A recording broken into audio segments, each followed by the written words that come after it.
इस्लाम ने जिस निकाह को निहायत आसान बनाया था, हमने खानदानी और समाजी रस्में शामिल करके उस निकाह को अपनी कौम के लिए सबसे बड़ा मुश्किल मसला बना दिया है। अगर आज किसी की तीन बेटियां जवान हैं तो गरीब बाप गुर्बत की वजह से रात में सही से चैन की नींद नहीं सो पा रहा है, क्योंकि घर के दरवाजे पर जहेज का भिखारी खड़ा हुआ है। इस्लाम ने तो ये फरमाया था कि एक वकील बने और दो गवाहों की मौजूदगी में, है ना, लड़की से इजाजत ले ली जाए। अगर नाबालिगा है तो उसके वली से इजाजत ले ली जाए, और लड़की आकिला बालिगा है तो खुद उससे इजाजत ले ली जाए। और मेहर का जिक्र कर दिया जाए। मेहर भी 10 दिरहम, है ना, कम से कम 10 दिरहम, और ज्यादा की कोई हद नहीं, अपनी हैसियत के मुताबिक 10 दिरहम मेहर। आज के जमाने में 36 ग्राम 18 मिलीग्राम, यानी 3 तोला 618 मिलीग्राम। आज की तारीख में 7,500 से 8,000 कम से कम मेहर होना चाहिए, चूंकि चांदी काफी महंगी है। अभी हमने एक अंगूठी खरीदी थी, बनवाई थी तो 600 रुपया। फिर हम बरेली शरीफ के एक नग लाए तो हमने ये बनवाई, तो 3 ही महीने के बाद 1900 रुपए में हमें मिली। तो हम चक्कर में पड़ गए कि भाई नहीं बनवाते तो अच्छा होता, 1900 रुपया हमारे काम में आ जाता। खैर, तो मैं ये अर्ज कर रहा था कि बस इतना मेहर, 2 गवाह और एक काजी जाकर के निकाह पढ़ा दे, और इस्लाम में वो दोनों मियां बीवी हो जाते हैं।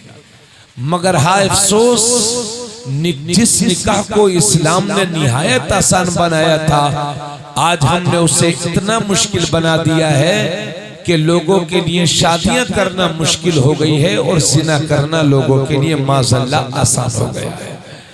माफ करना, मगर हकीकत हाल यही है।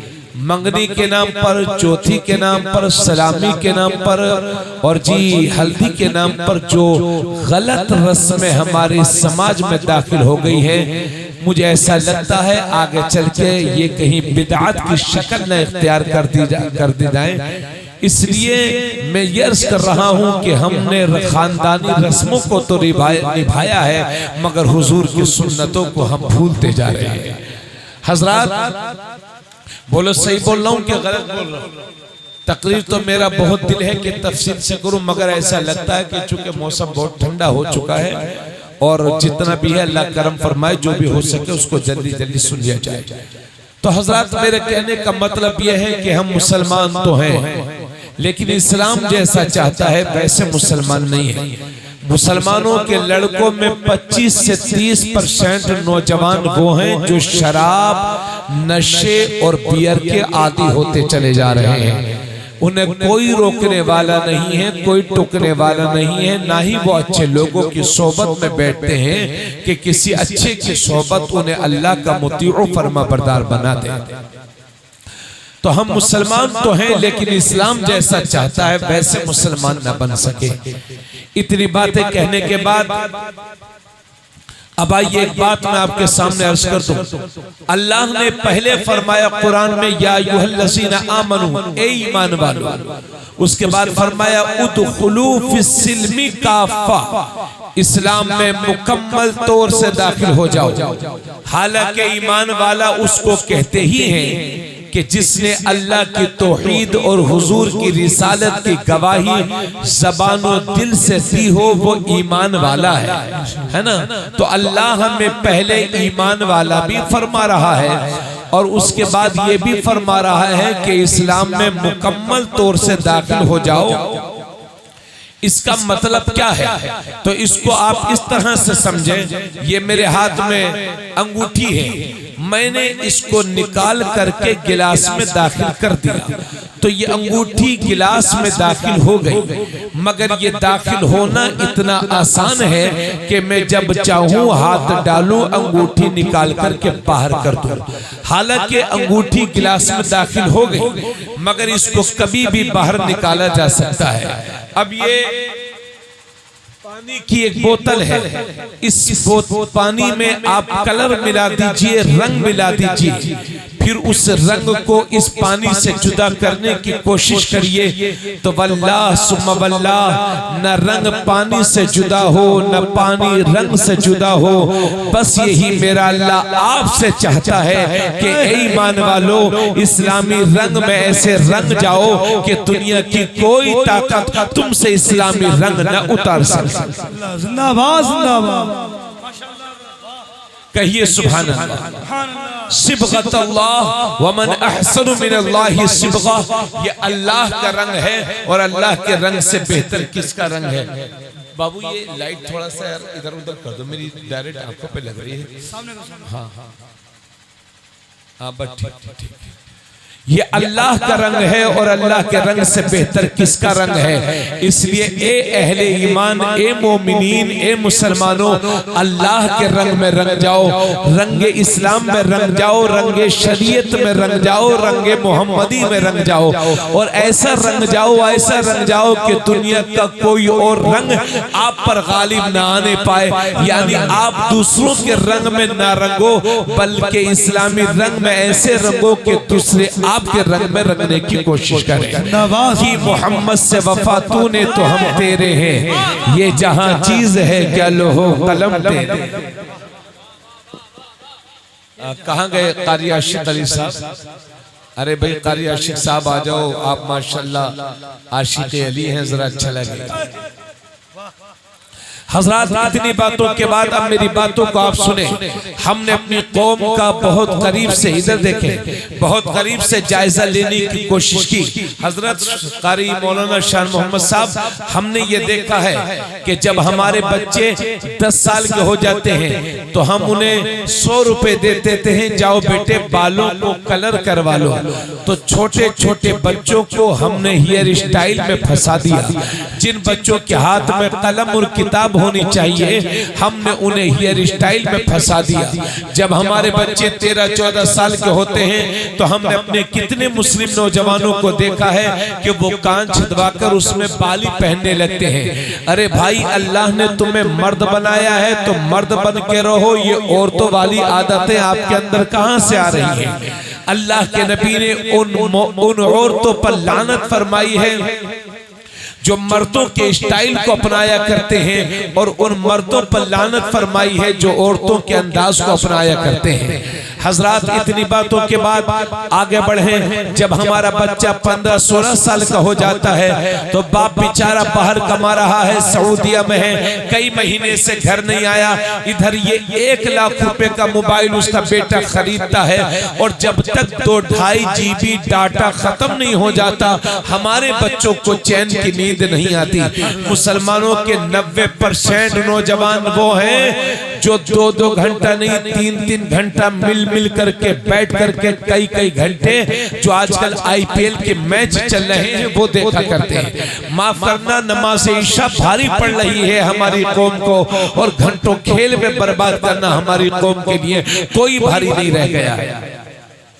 आज यहूदी का 15 साल का बच्चा ये प्लानिंग कर रहा है कि मुसलमान को सफाई हस्ती से मिटाना कैसा है, कैसे मिटाया जाएगा मुसलमान को। मगर ये हमारा 15 साल का बच्चा है जिसे सही मानों में नमाज भी याद नहीं है। आगे बढ़े। जब हमारा बच्चा 18 साल का हो जाता है तो हमने बहुत सारे नौजवानों को देखा कि वो 18 साल के हो गए हैं, अब बड़े हो गए हैं, तो अब बाइक पर बैठे हुए हैं, 2 गुटके मुंह में रखे हुए हैं, 2 गुटके जेब में रखे हुए हैं, हाथ में कड़ा पहने हैं, गले में जंजीर पहने हैं, कई अंगूठी पहने हैं और फटी हुई पैंट पहने हैं। ये कौन है? ये मियाँ भाई है, मियाँ भाई। माशाअल्लाह, सदबार माशाअल्लाह। न पूरी नमाज याद है, न रोजे के मसाइल जानते हैं, और माज़अल्लाह कभी कभी तो चेहरा देख के नहीं लगता ये किसी मुसलमान का बच्चा है। फजा में तुम हो नसारा तो तमद्दुन में हुनूद, ये मुसलमान है कि जिन्हें देख के शर्माए यहूद, ना ही नमाज पूरी याद है, ना ही गुस्ल के फराइज जानते हैं, ना माँ बाप का एहतराम करते हैं, और कभी कभी माज़अल्लाह देख कर नहीं लगता ये किसी मुसलमान का बच्चा है। ये हालत है हमारी मुस्लिम नौजवान नस्ल की। बोलो सही बोल रहा हूँ क्या गलत? बिल्कुल सही। हजरात अब जरा मेरी बात को तवज्जो से सुनिएगा।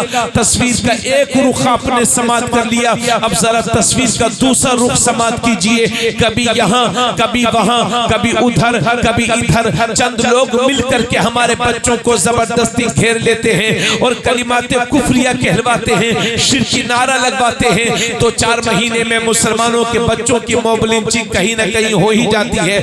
अल्लाह तुम्हारी जानो माल की हिफाजत करे, मेरी भी जानो की हिफाजत करे, मगर मेरी कौम के गैरतमंद लोगों अपने बच्चों को ये नसीहत किया करो कि बेटे जिंदगी में चाहे जितनी भी बड़ी कुर्बानी देना पड़े दे देना, मगर अपने ईमान का सौदा कभी ना करना। मोबाइल गुम हो जाएगा दोबारा खरीद लोगे, घर टूट जाएगा दोबारा बना लोगे, मगर ईमान जाय हो गया तो कुफ्र की जिंदगी, जिल्लत की जिंदगी है। अल्लाह तुम्हारी जानो माल की हिफाजत करे, मेरी जानो माल की हिफाजत करे, मगर कोई गारंटी नहीं कि कब किसके साथ क्या हो जाए। अल्लाह ना करे ऐसे हालात का सामना अगर आपको करना पड़ भी जाए तो खुदा का वास्ता देकर के कहता हूँ कि जिंदगी की आखिरी सांस तक अपने ईमान पर कायम रहना और आखिरी दम तक ला इलाहा इल्लल्लाह पढ़ते रहना, क्योंकि अगर मौत का वक्त नहीं आया है तो कोई मार नहीं सकता, और मौत का वक्त आ गया है तो कोई बचा नहीं सकता, मगर जिंदगी की आखिरी सांस तक ला इलाहा इल्लल्लाह बोलते रहना, क्योंकि इसी हालत में अगर मर भी जाओगे तो शहीद कहलाओगे और बच जाओगे तो गाजी कहलाओगे। नारे तकबीर, नारे रिसालत, जश्न गरीब नवाज कॉन्फ्रेंस, नारे तकबीर, नारे रिसालत। वाह वाह वाह वाह। ए शहंशाहे मदीना अस्सलातु वस्सलाम, ज़ीनते अर्शे मुअल्ला अस्सलातु वस्सलाम। मैं वो सुन्नी हूँ जमीले कादरी, मरने के बाद मेरा लाशा भी कहेगा अस्सलातु वस्सलाम। बेशक। वाह वाह वाह। अल्लाह की बारगाह में सजदे शुक्र अदा किया करो कि मौला तूने मुसलमान के घर में पैदा फरमाया, वरना मालूम नहीं कि कहां भटक रहे हो, मालूम नहीं क्या हालत होती। इसलिए मैं आपसे अर्ज कर रहा हूं कि ईमान की दौलत अल्लाह की बहुत बड़ी नेमत है। बोलो भाई, बात समझ में आ रही है कि नहीं? हक है। ईमान से बढ़कर के भी कोई और नेमत हो सकती है? नहीं हो सकती। जब हम जलसों में जाते हैं तो बहुत सारे लोग, सियासी लोग हमारे कान में कहते हैं कि हजरत आप दीनी तकरीर करना, सियासी तकरीर मत करना। अल्लाह का शुक्र है हम लोग दीनी तकरीर ही करते हैं। मजहबी स्टेज से सियासत की गुफ्तगू अच्छी नहीं लगती। एक बार एक नेताजी मुझे पकड़ करके ले गए थे जब मैं बरेली शरीफ में पढ़ाता था। यकीन जानिए, अल्लाह गवाह है कि मेरी जबान से उस नेता की तारीफ के लिए अल्फाज निकल ही नहीं रहे। मुझे ऐसा लगता था कि मेरे आवाज को कोई दबा रहा है या मैं गूंगा हो गया हूं जो नेता की शान में कुछ बोल ही नहीं पा रहा। सियासत की रोटी नहीं खाई है, अल्लाह का शुक्र है जब भी तारीफ करते हैं अल्लाह और उसके महबूब बंदों की किया करते हैं। सुभान अल्लाह, जिंदाबाद। तो मजहबी स्टेजों से सियासी तकरीर अच्छी नहीं लगती, मगर मैं अपने सियासी लोगों से भी कहूंगा कि नेता उतने ही बड़े बनना कि जितने में आपका ईमान खतरे में ना पड़ने पाए, वरना ऐसी नेतागिरी से कोई फायदा नहीं जो ईमान का सौदा करके हासिल की गई। आजकल आदमी दो रुपयों की खातिर, चंद हजार की खातिर क्या ना कह दे, क्या ना कर दे। बोलो, अभी प्रधानी के चुनाव आएंगे, आप देखें ना, चंद वोटों की खातिर लोग माशाअल्लाह ईमान तक का सौदा कर लेते हैं। इसलिए आप नेता बने, आपको हक है, आप चाहे जोन सच कोई भी चुनाव लड़े, मगर आप सर्च करता हूं कोई भी ऐसा काम न करें जो कुफ्र हो, शिर्क हो। अल्लाह ने फतेह मुकद्दर में लिख दी है तो इंशाअल्लाह कामयाब रहोगे, और अल्लाह ने फतेह नसीब में नहीं लिखी है तो चाहे जितने भी हथकंडे अपना लो, कोई फायदा होने वाला नहीं है। ये तो मोमिन का ईमान है ना। चलिए, तो मैं ये अर्ज कर रहा हूं कि लोगों, आज के दौर में जान बचाने से ज्यादा ईमान बचाने की फिक्र करो। और ये मेरी नौजवान नस्ल, ऐसे ऐसे गाने तैयार कर दिए गए हैं कि अगर हमारे बच्चों ने गौर नहीं किया तो ईमान से हाथ धो बैठेंगे। इसलिए गाने बाजी से बाहर निकल मेरी नौजवान नस्ल, और नात शरीफ पढ़ने की आदि हो जा, गुलाम मुस्तफा बन जा, ताकि हुजूर के सच्चे गुलामों में तेरा जिक्र होने लगे। अरे बोलो भाई, आप लोगों का दिल लग रहा है कि नहीं लग रहा? लग रहा है। वो तो मुझे मालूम है, आप लोग चाहिए रहे कि मौलाना मौसम बहुत खराब है, अब आप अपना मौसम भी मत बनाओ और बस सलातो सलाम हो जाए। मगर भाई, लंबा सफर करके मैं आया हूं, तो ये जो मैं ये नहीं कहता मेरी तकरीर इनकलाब बर्पा कर देगी, मगर मेरी जबान से निकले हुए अल्लाह ने दो जुमलों में असर पैदा फरमा दिया, तो वो हमारी मेरी नस्लों की मगफिरत के लिए वो काफी है। आमीन आमीन। और हजरत, ईमान किसको कहते हैं? क्या है ईमान? तो ईमान सुन लीजिए, अगर मैं ईमान की इस्तिलाही तारीफ करूं तो बहुत ज्यादा वक्त चाहिए। अलबत्ता हमने अपने बुजुर्गों से ये सुना है कि ईमान कहते हैं मोहब्बत रसूल को, ईमान कहते हैं इश्क रसूल को। और हमारा हुजूर से इश्क कैसा होना चाहिए, इधर देखें, हमारा हुजूर से लगाव कैसा होना चाहिए, हमारी हुजूर से मोहब्बत कैसी होनी चाहिए। तो आओ बुखारी शरीफ के एक हदीस के हवाले से समाअत करें। मेरे नबी के सहाबी हजरत उमर रदियल्लाहु ताला अन्हु, नाम तो सुना है ना, तो उनके नाम से कह दिया जाए सुभान अल्लाह सुभान अल्लाह सुभान अल्लाह। हजरत उमर मेरे नबी की बारगाह में हाजिर हैं। कौन उमर? वो उमर कि मेरे नबी ने एक दिन फरमाया था कि अगर मेरे बाद कोई नबी होता तो उमर बिन खत्ताब होते। वो उमर, मेरे नबी फरमाते हैं कि मेरा उमर जिस रास्ते से गुजर जाता है, इसको हटाओ,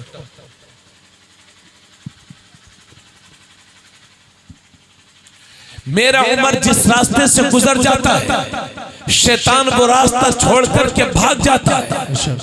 वो उमर एक दिन मेरे नबी की बारगाह में हाजिर थे, और ये बुखारी शरीफ की हदीस है।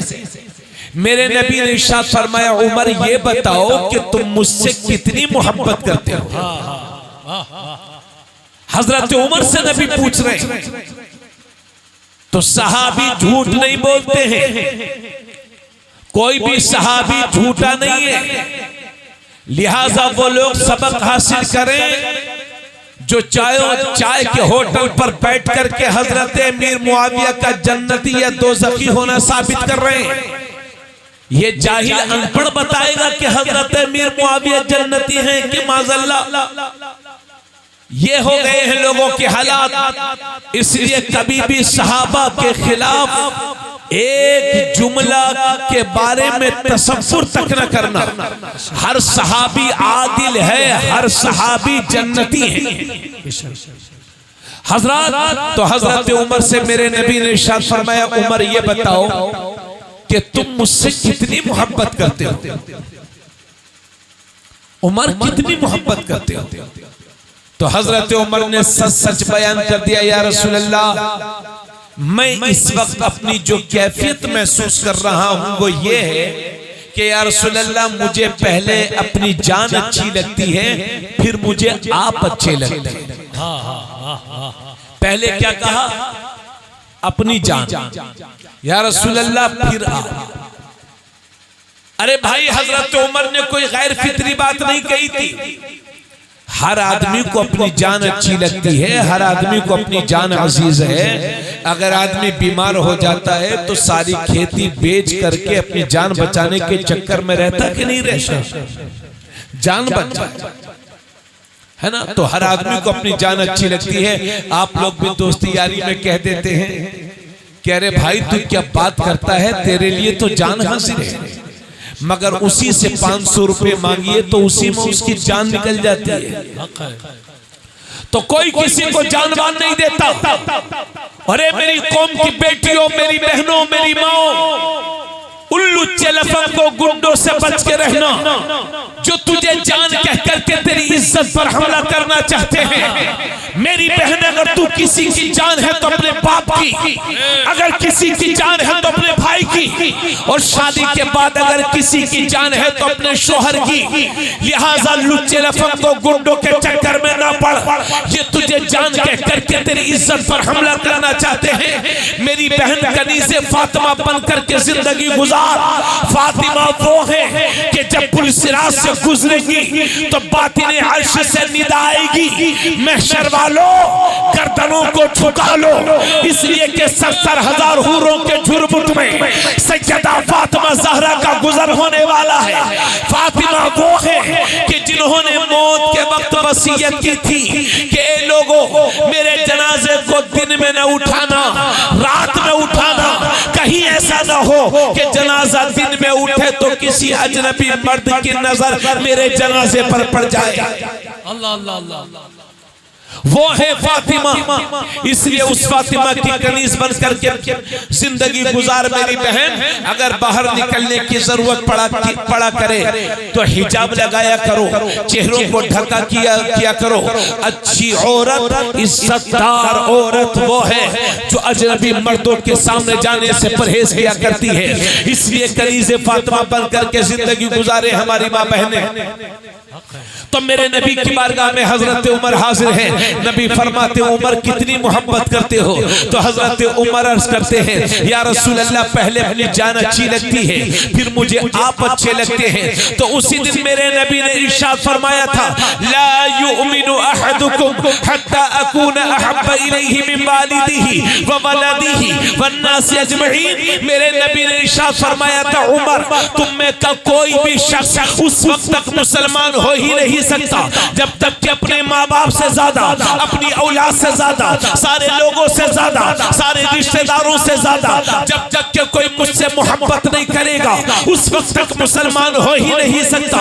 जब हजरत उमर ने सुना तो अर्ज करते हैं, या रसूल अल्लाह, अब तो मुझे अपनी जान से भी ज्यादा अच्छे आप लगते हैं, आप लगते हैं। तब मेरे नबी फरमाते हैं, अल आन या उमर, ए उमर, अब तेरा ईमान मुकम्मल हुआ है, अब तेरा ईमान कंप्लीट हुआ है। तो ए लोगों, हुजूर की मोहब्बत का तकाजा ये है, हुजूर के प्यार का तकाजा ये है कि अपने माँ बाप से ज्यादा अपने नबी से प्यार करो, औलाद से ज्यादा नबी से प्यार करो, रिश्तेदारों से ज्यादा नबी से प्यार करो, खानदान वालों से ज्यादा नबी से प्यार करो, सारी दुनिया से बढ़ करके नबी से प्यार करो। और ऐसा प्यार करो, ऐसा प्यार करो कि तुम्हारी जबान भी यही बोले, तुम्हारा दिल भी यही बोले कि करूं तेरे नाम पे जा फिदा, न बस जा तो जहां फिदा, तो जहां से भी नहीं जी भरा, करूं क्या करोड़ों जहां। नारे रिसालत, मसलके आला हजरत, फैजाने आला हजरत, नारे तकबीर, नारे रिसालत। मेरे साथ हाथों को उठाइए, बोलिए लब्बैक या रसूल अल्लाह, लब्बैक या रसूल अल्लाह, लब्बैक या रसूल अल्लाह, लब्बैक या रसूल अल्लाह। सुभान अल्लाह। तो दोस्तों, जब तक इसका इको बंद करो भाई, सादा कर दो, सादा करो यार, बिल्कुल इको शायरों को देना बचा के रखो। अच्छे खासे माइक अगर खराब करवाने हो तो शायरों से करवाओ। हेलो नहीं, तो सारी दुनिया से बढ़ करके अपने नबी से प्यार करो। आज इंसान सिर्फ जबानी प्यार करता है नबी से, आओ नबी से कैसा प्यार करेंगे, समात करें। अबू दाऊद शरीफ की हदीस में एक सहाबी सोने की अंगूठी पहने हुए थे, गोल्ड रिंग, सोने की अंगूठी। अल्लाह के नबी ने उनके हाथ से अंगूठी ली, भैया जैसा था वैसे ही कर दो, इको हल्का कर दो, ठीक था पहले, है ना भैया, परेशान ना हो, जैसा था वैसे ही कर दो, इको थोड़ा कम कर देना ताकि हर बात समझ में आए। तो वो साहबी सोने की अंगूठी पहने हुए थे। बहुत दे रहे ना आप लोग अपने दमादों को सोने की अंगूठी, चांदी में दमाद सब कुछ ही कम है। जिस दमाद को चांदी की अंगूठी पहना दो तो दमाद ही समझते हमारी बेइज्जती करते। तो वो सहाबी सोने की अंगूठी पहने हुए थे। अल्लाह के नबी सल्लल्लाहु अलैहि वसल्लम ने उनके हाथ से सोने की अंगूठी ली और फेंक दी। फरमाया क्या तुम इस बात को पसंद करते हो कि जहन्नम की आग के अंगारे तुम्हारी उंगलियों में डाले जाएं? जब मेरे नबी वहां से तशरीफ ले गए तो एक दूसरे सहाबी ने उनसे कहा कि अंगूठी उठा लीजिए। नबी ने आप ही को तो मना फरमाया है, आपकी बीवी पहन लेगी, या उसको बेच करके आप पैसे बचा लीजिए, पैसे आपके काम में आ जाएंगे, बेच दीजिए। तो वो सहाबी कहते हैं इश्क़ रसूल सुनिए, फरमाते हैं कि जिस चीज को मेरे नबी ने फेंक दिया है खुदा की कसम मैं उसे कभी उठा नहीं सकता। वरना सोने की अंगूठी के उस दौर की क्या बात करते हो, आज के दौर में भी अच्छे खासे लोगों का ईमान खराब हो जाएगा। हजरत अली रज़ियल्लाहु ताला अन्हु एक बार सवारी पर बैठे, सवारी पर बैठने के बाद दुआ पढ़ने के बाद मुस्कुराने लगे। तो कुछ सहाबा ने कहा कि अमीरुल मोमिनीन आप मुस्कुरा क्यों रहे हैं, कोई वजह तो ऐसी है जो मुस्कुरा रहे हैं। फरमाया मैंने अपने नबी को देखा था कि जब मेरे नबी सवारी पर सवार हुए थे तो नबी ने दुआ पढ़ी थी और मेरे नबी मुस्कुराए थे, उसी सुन्नत को अदा कर रहा हूं। ये है सहाबा का इश्क़ रसूल। अभी चंद महीने पहले वो कानपुर में एक ट्रेंड चला था आई लव मोहम्मद का। तो लोग मैं छोटे छोटे गांव देहातों में भी गया था उस टाइम पर, तो छोटे छोटे बच्चों को देखा कि आई लव मोहम्मद कह रहे हैं, बड़ा अच्छा लगता था। आई लव बड़ा बदनाम हो चुका था, मगर हुजूर की निस्बत ने उसे खुशनाम कर दिया। लोग बैनर उठा रहे थे मगर उसको आई लव मोहम्मद लिखा, बैनर उठाने का कोई हक नहीं है कि जिसने जुमे के दिन से नमाज नहीं पढ़ी हो। इसलिए हमें बैनर वाले आशिक रसूल नहीं, हमें किरदार के आशिक रसूल चाहिए। यकीन जानिए जिस दिन हकीकी आशिक रसूल बन जाएंगे ये सारी दुनिया आपके नाम के लिखे हुए बैनर उठाने पर फख्र करेगी। इसलिए हमें नाम निहाद आशिक रसूल नहीं बनना, हमें सच्चा बाअमल आशिक रसूल बनना। हजरत गिरामी हमारे हजरत अल्लामा गयासुद्दीन साहब क़िबला बड़े दिनों के बाद हमारी मुलाकात हुई। अगर ये मुझसे फरमाए कि मौलाना ये काम कर दीजिए तो मोहब्बत का ये तकाजा है कि ये जो फरमाए मैं उस पर अमल करूं। ये कौन सी मोहब्बत हो गई कि हुजूर पर जान देने का जज्बा है मगर हुजूर के फरमान पर अमल करके मस्जिद जाने का जज्बा नहीं। अभी रमजान शरीफ के महीने में मस्जिद नमाजियों से बहुत सारे लोगों ने तौबा की होगी कि परवरदिगार आलम ईद के बाद भी हम नमाज पढ़ेंगे, मगर जैसे ईद का चांद नजर आया वही बिगड़ी हुई आदत, वही पुरानी रविश। अल्लाह फरमाता है या अय्युहल्लज़ीना आमनू तूबू इलल्लाहि तौबतन नसूहा, ए ईमान वालो अल्लाह की तरफ तौबा नसूह करो। सुनिए, तौबतन नसूहा, तौबा नसूह उसको कहते हैं कि जिस तौबा को करने के बाद इंसान गुनाहों की तरफ वापस ना हो। जिस तरह से थन से दूध निकलने के बाद दूध थन में वापस नहीं होता, कमान से तीर निकलने के बाद तीर वापस नहीं होता, जबान से जुमले निकल जाने के बाद वो जुमले वापस नहीं होते, इसी तरह से तौबा नसूह करने के बाद इंसान गुनाहों की तरफ नहीं पलटता। तो लोगों आओ तौबा नसूह करो, अल्लाह की बारगाह में तौबा करो। इतनी बातें कहने के बाद मेरे कहने का मतलब यह है कि हुजूर का सच्चा आशिक और मुहिब वही है कि जो नबी के हर फरमान पर अमल भी करे।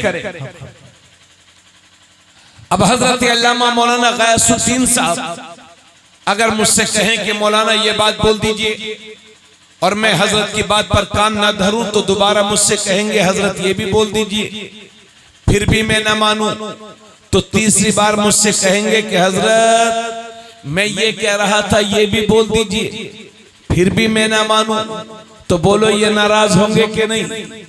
अगर ये 3 बार कोई बात मुझसे कहें और मैं अमल न करूं तो ये नाराज हो जाए। तो सोचो तो सही, मेरे रब ने कुरान में 68 या 70 मकाम पर नमाज का हुक्म फरमाया है, फिर भी हम नमाज नहीं पढ़ेंगे तो रब की रहमत रूठेगी कि नहीं? रब नाराज होगा कि नहीं?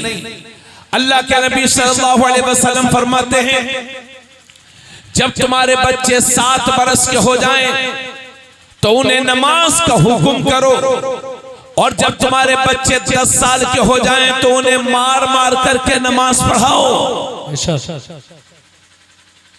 जब तुम्हारे बच्चे 7 बरस के हो जाएं, 7 साल के हो जाएं तो उन्हें नमाज का हुक्म करो, और जब तुम्हारे बच्चे 10 साल के हो जाएं तो उन्हें मार मार करके नमाज पढ़ाओ। हालांकि ये उलमा जानते हैं कि 10 साल के बच्चे पर नमाज फर्ज नहीं होती, मगर इतनी ताकीद के साथ इसलिए फरमाया जा रहा है ताकि जब बचपन ही से नमाज की आदत रहेगी तो बालिग होने के बाद नमाज छोड़ने का ख्याल भी न कर सकेगा।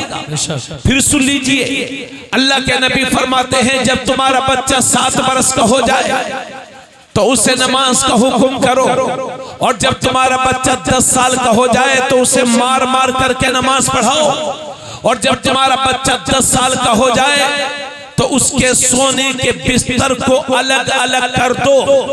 10 साल उम्र होने के बाद कोई भी भाई अपनी बहन के साथ न सोए, कोई भी बहन अपने भाई के साथ न सोए। बच्चों की उम्र 10 साल हो जाए उनके सोने के बिस्तर को अलग अलग कर दीजिए। तो क्या फरमाते हैं मेरे नबी, जब तुम्हारा बच्चा 7 बरस का हो जाए नमाज का हुक्म करो, 10 साल का हो जाए मस्जिद लेकर के जाओ। मगर वो क्या लेकर के जाएगा जिसने खुद ही 8 दिन से नहीं पढ़ी है?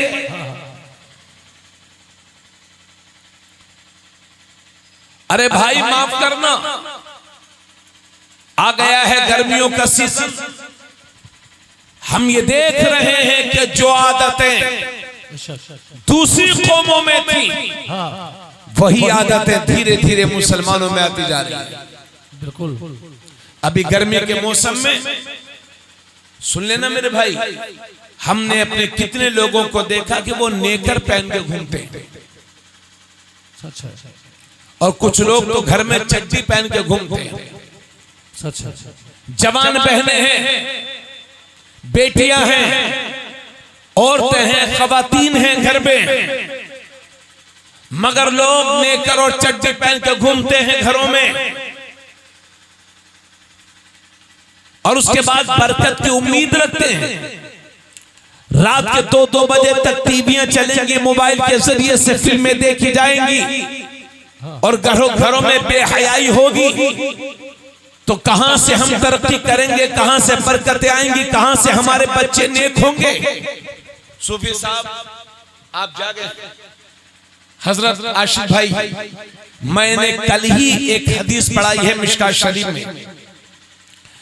मैंने उस हदीस में पढ़ाया, पहली बार मैंने उस हदीस को पढ़ाया और पहली ही बार मैंने पढ़ा भी सही मानों में। मैंने उस हदीस में पढ़ा है, हजरत आयशा फरमाती हैं कि मैंने कभी भी नबी की शर्मगाह को नहीं देखा। अरे हजरत आयशा मेरे नबी की बीवी हैं और मेरे नबी उनके शोहर हैं और मियां बीवी एक दूसरे की शर्मगाह देख सकते हैं।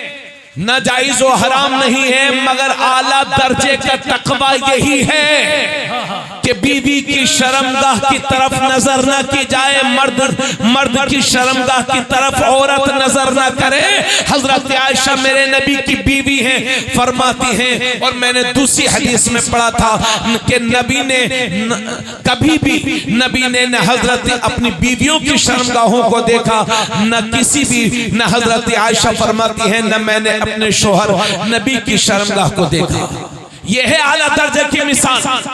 मगर लोग, माफ करना मेरी बहनों, मेरी भी बेटियां हैं, मैं भी बहने वाला हूं, मां वाला हूं, मगर हक बयानी करने से कोई परहेज नहीं।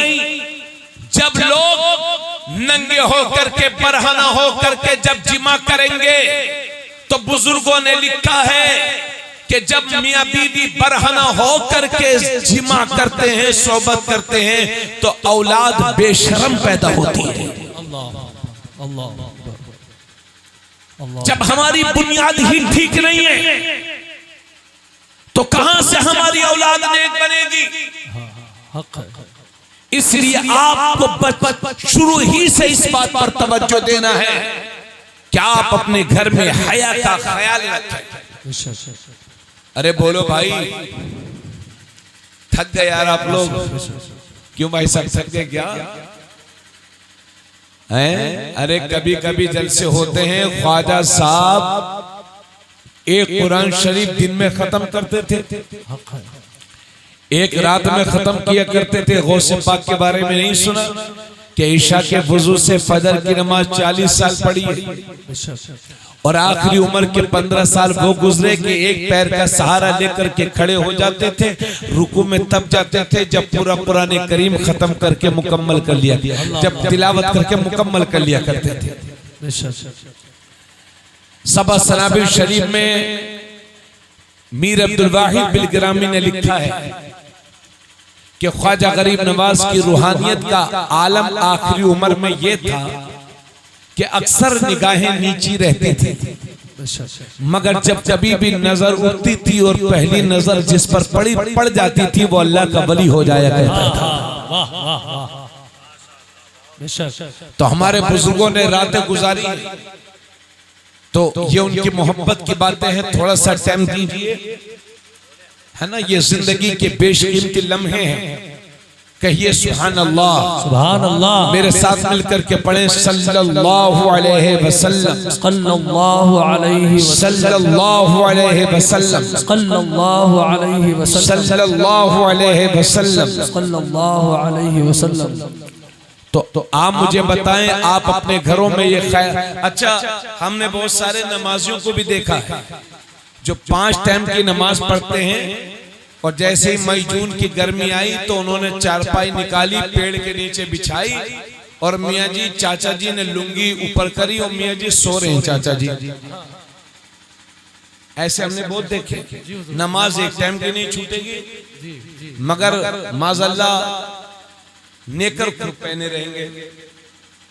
नेकर से मुराद यह है कि घुटने लोग दिखाते रहते हैं।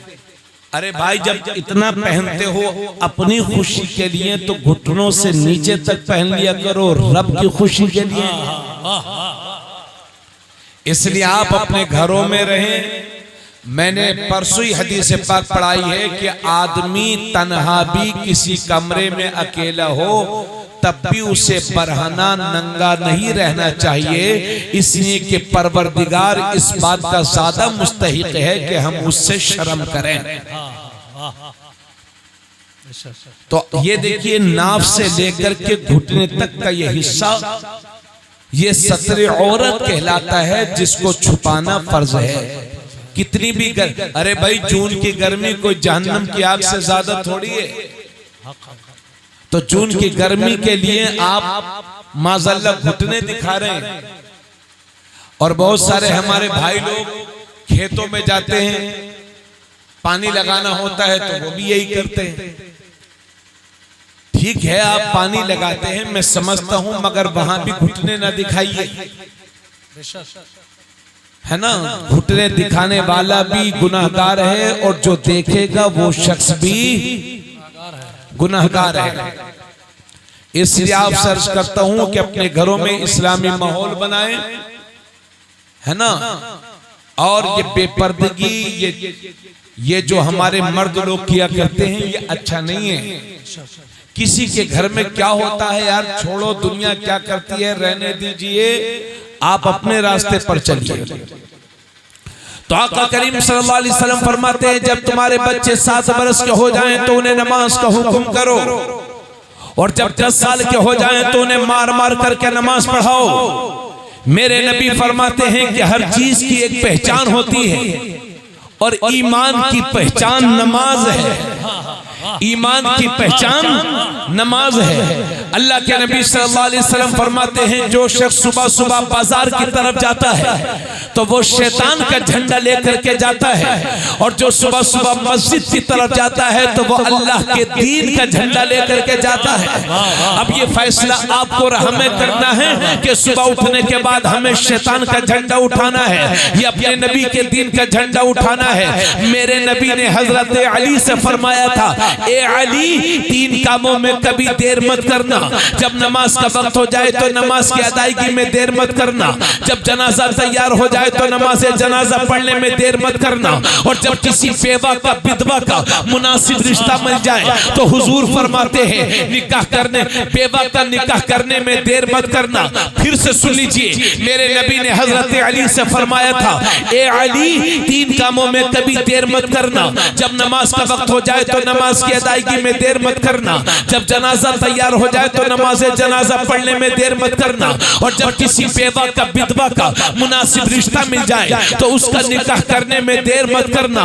आज इसी मुल्क के अंदर लाखों लोग ऐसे हैं जो नारा तो लगाते हैं, बेटी पढ़ाओ, बेटी बचाओ, नारी को सम्मान दो, मगर इसी मुल्क के अंदर करोड़ों लोग ऐसे भी हैं कि सुबह सुबह किसी बेवा पर नजर पड़ जाए, किसी विधवा पर नजर पड़ जाए तो वो कहते हैं हमारा आज का दिन खराब हो गया है। एक बेवा पर नजर पड़ गई, एक विधवा पर नजर पड़ गई, तो ये है दुनिया वालों के हाल के जबान पर कुछ और है। सुन लीजिए, ये है दुनिया वालों के हाल के जबान पर कुछ और है, और दिल में कुछ और है। जो जबान पर है वो दिल में नहीं, और जो दिल में है वो जबान पर नहीं, मगर बाहर पैगंबर इस्लाम जो जबान पर है वही दिल में है, और जो दिल में है वही जबान पर है। तारीख बताती है कि 25 साल के कुंवारे हैं मेरे नबी, तो मक्के की किसी कुंवारी लड़की से शादी नहीं की, बल्कि 40 साल की बेवा हजरत खदीजतुल कुबरा, वो भी एक शोहर से बेवा नहीं, 2 शोहरों से बेवा थी हजरत खदीजा। मेरे नबी ने पहला निकाह एक बेवा से करके कयामत तक के लिए बेवाओं की इज्जत की लाज रखी है। नारे तकबीर, नारे रिसालत, मसलके आला हजरत, उर्से गरीब नवाज, नारे तकबीर, नारे रिसालत। वाह वाह वाह वाह, जिंदाबाद जिंदाबाद। तो इंशाल्लाह पढ़ेंगे नमाज, इंशाल्लाह।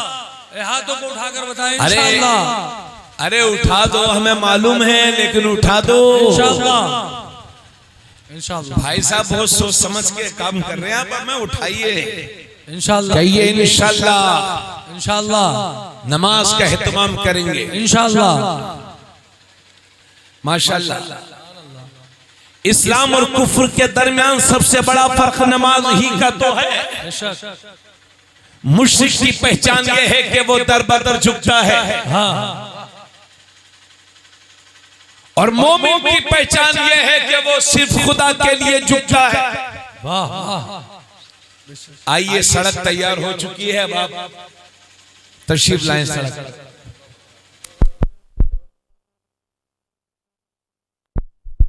हेलो हेलो हेलो, हमारे मौलाना जाकिर रजा मसूदी साहब, हाँ ठीक है, तो जाकिर रजा मसूदी साहब इस्माइली साहब हमारे दोस्त हैं, हमारे उस्ताद भाई हैं माशाल्लाह। हम 18 नंबर में रहते थे, ये हाल में रहते थे माशाल्लाह। हमारे देरीना रफीक हैं और माशाल्लाह बड़ी उम्दा नात खानी करते हैं। आए हैं, दूर से चल करके आए हैं, तो माशाल्लाह सुनिएगा, इनको भी सुनेंगे ना इंशाल्लाह ताला, इंशाल्लाह। हाँ, अल्लाह ताला सबको सलामत रखे। मैं आया तो लोग बड़ी मोहब्बतों के साथ मेरे साथ पेश आए माशाल्लाह। 2-4 भाई हमारे मिल गए, खाना खिलाया, मुसाफा किया उन्होंने, और मैं आया, बच्चों ने बड़ी इज्जत से नवाजा। अल्लाह आपकी बस्ती को सलामत रखे और इस बस्ती पर बार बार उलमा के कदम पड़ते रहें, और अल्लाह यहाँ के मुसलमानों को खूब नवाजे, खूब तरक्की अता फरमाए। आमीन आमीन। तो बस थोड़ी सी बात और हो जाए तो मैं ये अर्ज कर रहा था कि गरीब नवाज सरकार ने कभी नमाज छोड़ी? बोलो नहीं। तो इंशाल्लाह हम और आप भी पढ़ेंगे, कहिए इंशाल्लाह। ख्वाजा का रोजा, सुभान अल्लाह सुभान अल्लाह सुभान अल्लाह। ख्वाजा हमारे मोहसिन आजम हैं, अगर वो ना आते तो मालूम नहीं हमारे आबा उजदाद को कलमा नसीब होता कि नहीं।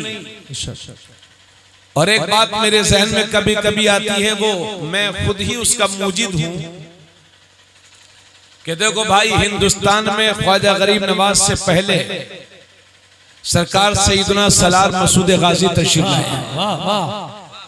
आप लोग में से कुछ लोग किसानी भी करते होंगे, मैं भी एक छोटे से किसान का बेटा हूं। ज्यादा जानकारी तो नहीं है, मगर इतना मालूम है कि बंजर जमीन पर फसलें नहीं उगती। बंजर जमीन पर फसलें नहीं उगती।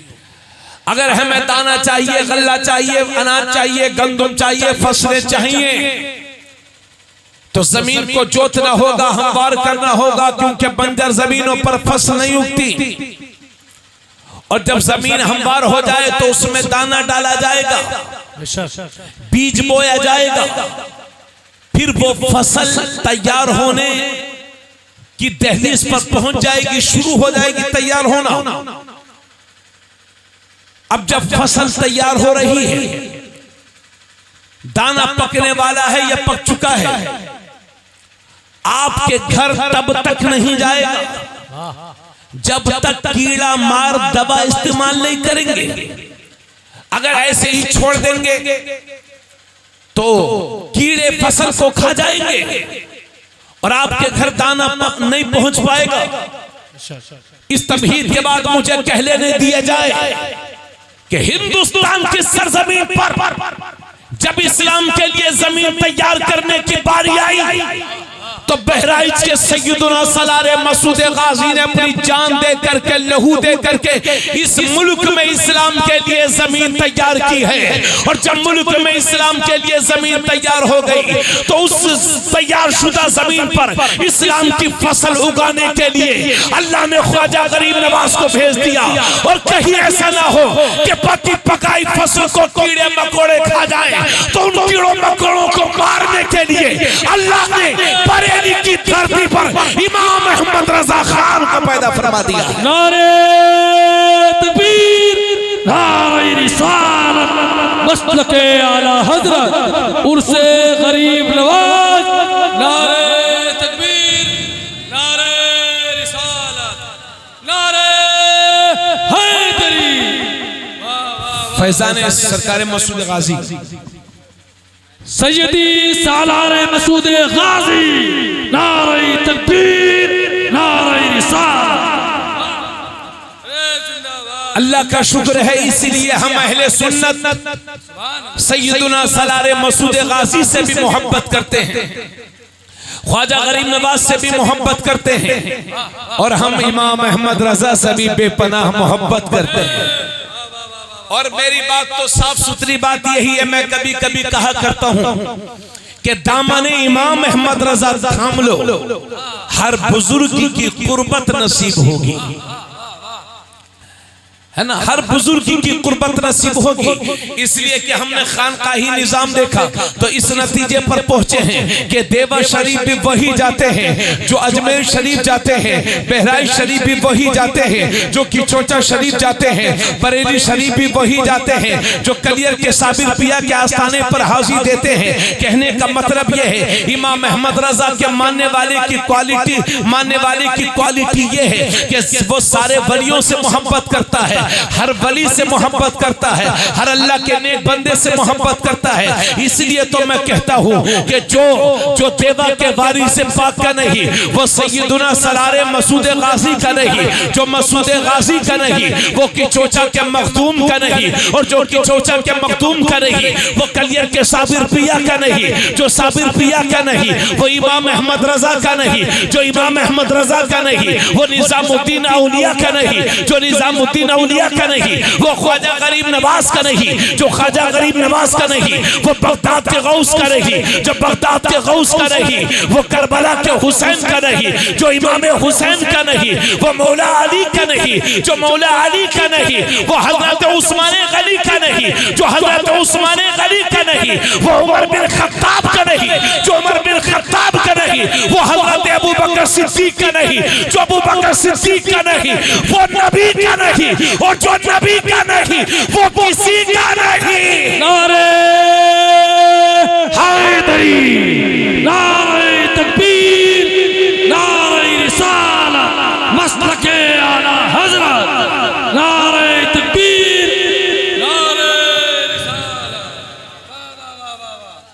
इसलिए इमाम अहमद रजा एक ब्रांड है जी, ब्रांड। और उनके मानने वाले की क्वालिटी ये है कि जो इमाम अहमद रजा से मोहब्बत करता है उसकी हर वली से बनती है, हर वली से। क्यों मानते हो इस बात को? हर वली से बनती है। और जो इमाम अहमद रजा से कटा वो सिराते मुस्तकीम से हटा। जो इमाम अहमद रजा का नहीं वो या तो गुमराह हो चुका या होने वाला है। इसलिए इमाम अहमद रजा आज के दौर में हिंदुस्तान के मुसलमानों, बर्रे सगीर के मुसलमानों के लिए मेयारे हक हैं। और लोग इल्जाम लगाते हैं, बहुत सारे लोग इल्जाम लगाते हैं कि आला हजरत ने ख्वाजा की बारगाह में कुछ लिखा नहीं है। बहुत सारे लोग कहते हैं कि अजमेर शरीफ के बारे में आला हजरत ने कुछ नहीं लिखा। अमा आला हजरत ने लिखा बहुत है मगर आपने पढ़ा नहीं है। आला हजरत के विसाल से तकरीबन, चलिए उसको इंशाल्लाह बयान करता हूं। आला हजरत के वालिद अल्लामा नकी अली बहुत बड़े आलिम थे। उन्होंने एक किताब लिखी। उस किताब में उन्होंने लिखा कि दुआएं कब कब कबूल होती हैं और कहां कहां कबूल होती हैं और कैसे कैसे दुआएं मांगी जाती हैं, यानी दुआ मांगने का तरीका क्या है और किन मकामात पर कबूल होती हैं और किन किन औकात में कबूल होती हैं। आला हजरत के वालिद ने वो किताब लिखी और उस किताब में आला हजरत के वालिद अल्लामा नकी अली ने बताया कि 21 जगहें वो हैं कि जहां पर दुआएं कबूल होती हैं। जब आला हजरत कुछ बड़े हो गए तो अपने वालिद की किताब पर आला हजरत ने कुछ इजाफा फरमाया और खुदादाद इल्म की बुनियाद पर 23 जगह आला हजरत ने अपनी तरफ से बढ़ाई। कुल हो गई 44 जगहें। उन 44 मकामात में से 39वें नंबर पर आला हजरत ने अजमेर शरीफ को रखा है और फरमाया ख्वाजा का रोजा वो जगह है कि जहां बंदा मोमिन सिद्ध दिल से दुआएं मांगता है तो अल्लाह उसकी दुआ को कबूल फरमाया करता है। जिंदाबाद। अरे आपके गांव में कितने होंगे, आपके गांव में कितने होंगे जो ख्वाजा के आस्थाने की मन्नत से पैदा हुए होंगे। हमें और क्या बात करते हो यार, 12 मंकी की बात क्यों करते हो? चलो सीधे सीधे बहराइच चले। वो बहराइच में एक सत्ताधारी पार्टी की विधायक थी, 6 लड़कियां थी, उनकी माधुरी वर्मा नाम है, नेट पे देख लीजिएगा। 6 लड़कियां थी, लड़के के लिए बड़ा परेशान थी। किसी ने बताया ख्वाजा के आस्थाने पर चले जाइए, अजमेर चली जाइए, मन्नत मांग लीजिए। उनका बयान सुन लीजिए, आज भी नेट पर पड़ा हुआ है। वहां गई, मन्नत मांगी, अल्लाह ने 7वीं बार बेटा अता फरमाया और उसका नाम रखा गया अजमेरी वर्मा। नाम क्या है? अजमेरी वर्मा। तो ख्वाजा का दर वो दर है कि जहां वर्मा भी हाजिर है, शर्मा भी हाजिर है, खान भी हाजिर है, पठान भी हाजिर है, हर कौम का बंदा हाजिर है।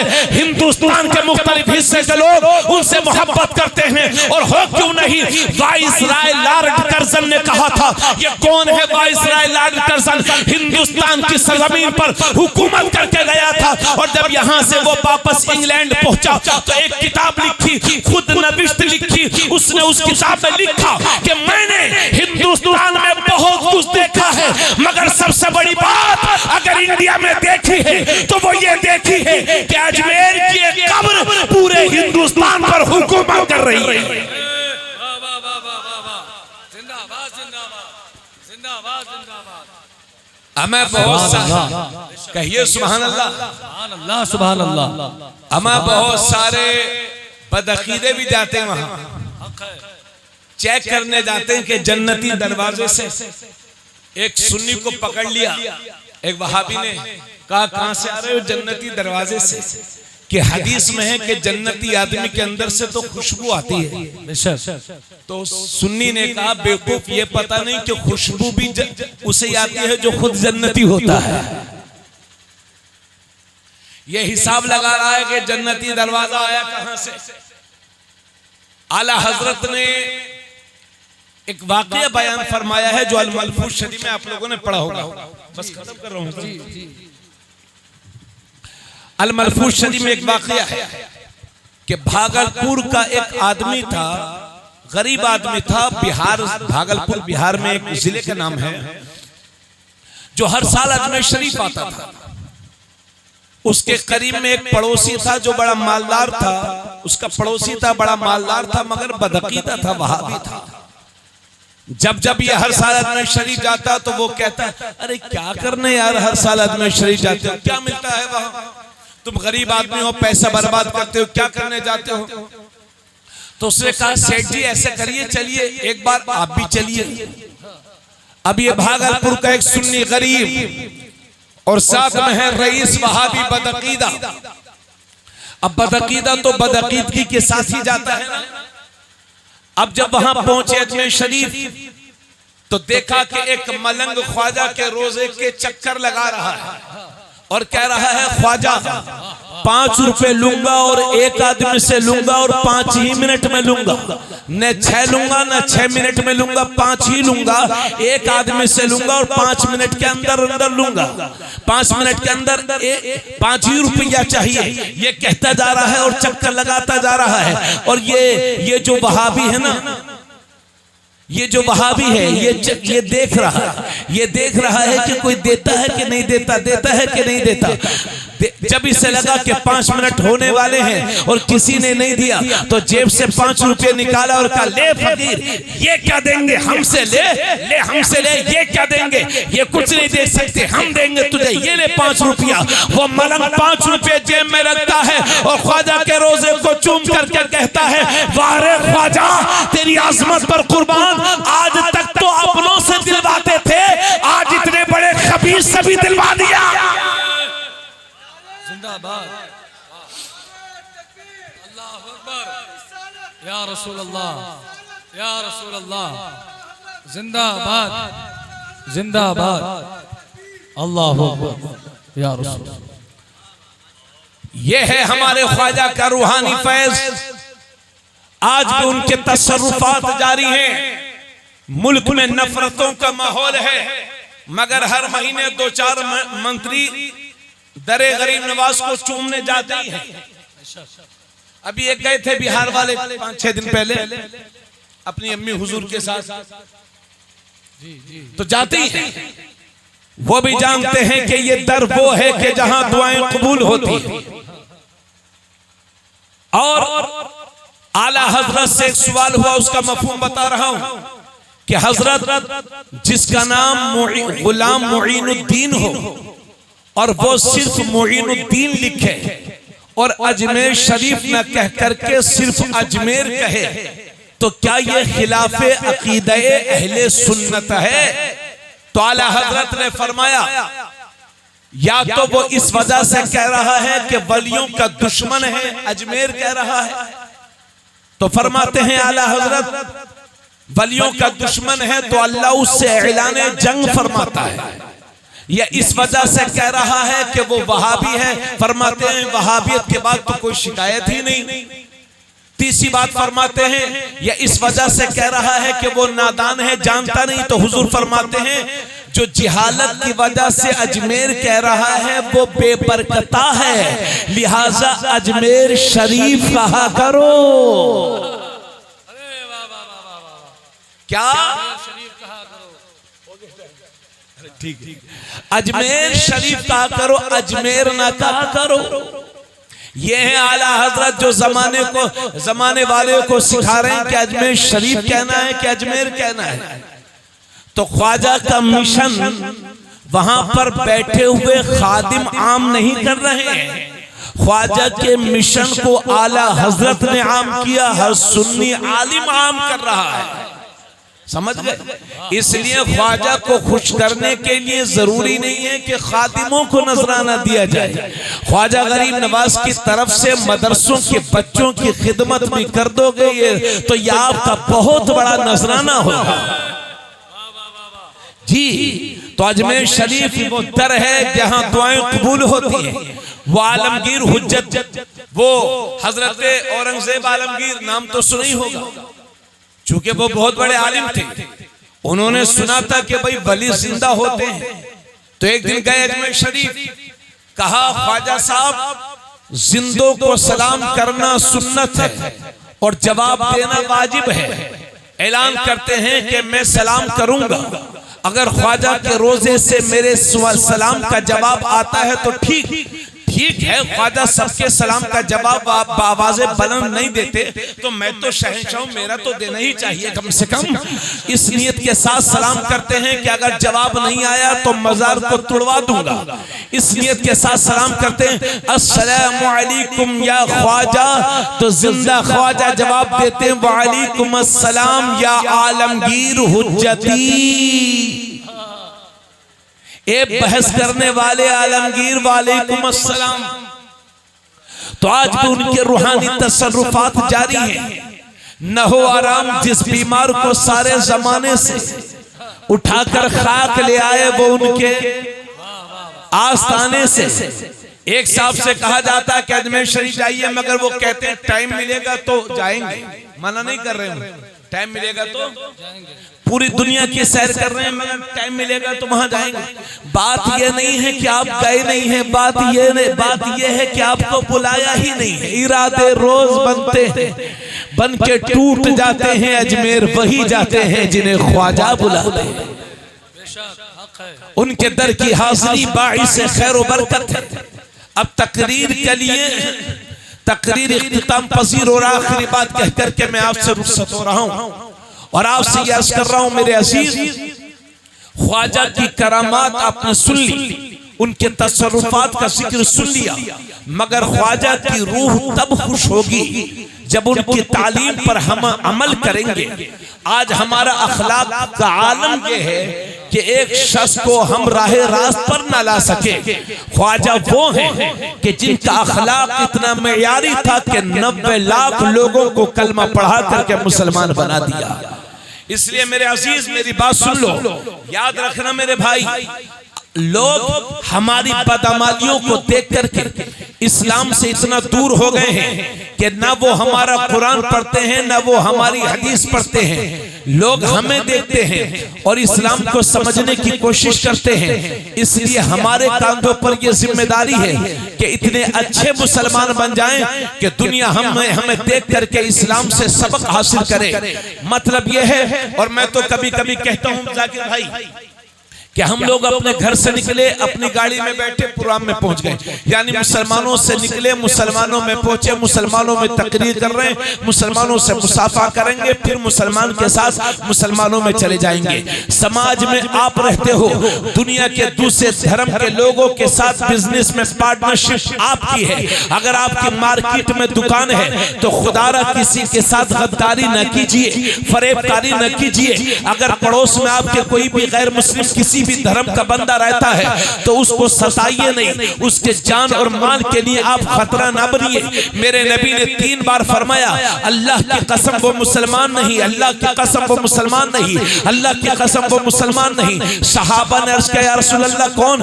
फरमाया, जिसके पड़ोसी उसकी वजह से परेशान रहते हो, लिहाजा पड़ोसियों के साथ अच्छा सलूक किया जाए। आप किसी को गाली नहीं देना, शराब से बचो, क्योंकि जब दूसरी कौमें देखेंगी कि मुसलमान खुद ही शराब पी रहा है तो कौन आपके करीब आएगा। इसलिए सच बोलो, हक बोलो, वक्ती नुकसान उठा लो, नुकसान उठा लो, मगर किसी के साथ फरेबकारी ना करो। सच्चाई पर कायम हो जाओ, ताकि जब दुनिया देखे तो यह मानने पर मजबूर हो जाए, जब मुसलमान इतना अच्छा है तो इनके नबी कितने अच्छे होंगे। अब कोई हमारी किताब नहीं पढ़ता, लोग हमारी हदीस नहीं पढ़ते, लोग हमें देखते हैं और इस्लाम को समझने की कोशिश करते हैं। इसलिए आओ जिया लो, सिर्फ नाम के मुसलमान नहीं बनो, हकीकी मुसलमान बनो। सुन लो मेरी बात, पहले रोड कच्चे होते थे, एक्सीडेंट होते थे, 1-2 लोग मरा करते थे।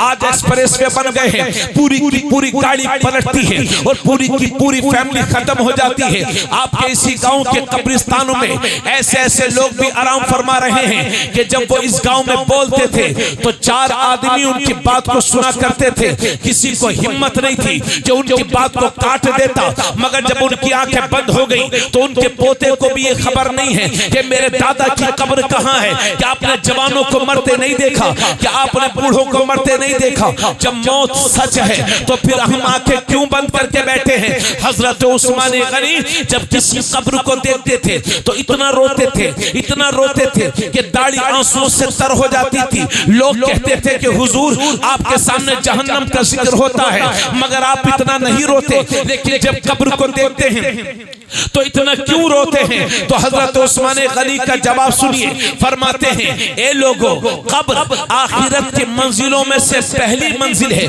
जिसकी ये मंजिल खैरियत के साथ गुजर गई, आने वाली मंजिलें उसके लिए और भी आसान हो जाएंगी। इसलिए जश्न गरीब नवाज मना रहे हो, खाली हाथ आए हो, खाली हाथ वापस ना हो। सरकार गरीब नवाज की सीरत सुनी, उसी रास्ते पर चलने की कोशिश करो जिस रास्ते पर गरीब नवाज चल रहे थे। आए हो, खाली हाथ वापस ना जाओ, अल्लाह को राजी करके जाओ, गुनाहों से तौबा करके जाओ, तौबा नसूह करके जाओ। जिंदगी और मौत का कोई भरोसा नहीं, इसलिए अपने नाराज रब को राजी कर लो। 5 वक्त की नमाज पढ़ो, आज ही ये फैसला करके जाओ कि इंशाल्लाह आज के बाद नमाज नहीं छोड़ेंगे, इंशाल्लाह आज के बाद शराब नहीं पिएंगे, इंशाल्लाह आज के बाद जुआ नहीं खेलेंगे, इंशाल्लाह कभी सूद नहीं खाएंगे, इंशाल्लाह अपने घरों में हुजूर की सुन्नतों को आम करेंगे। आप पक्के सच्चे मुसलमान तो बने, फिर आपका भाई आपको यकीन दिलाता है ये जो हालात तुम्हारे सामने हैं, ये जो मुसीबतों के पहाड़ खड़े हुए हैं, इनसे घबराओ नहीं, फिक्र ना करो, ये बादल हैं, उड़ जाएंगे, आंधियां हैं, थम जाएंगी, तूफान हैं, रुक जाएंगे, इस्लाम का उजाला कयामत तक बाकी रहेगा। मेरे अजीज, तू अपना रास्ता सीधा कर ले, अगर रास्ते में पत्थर भी होंगे तो अल्लाह मोम बना देगा, कांटे भी होंगे तो फूल बना देगा।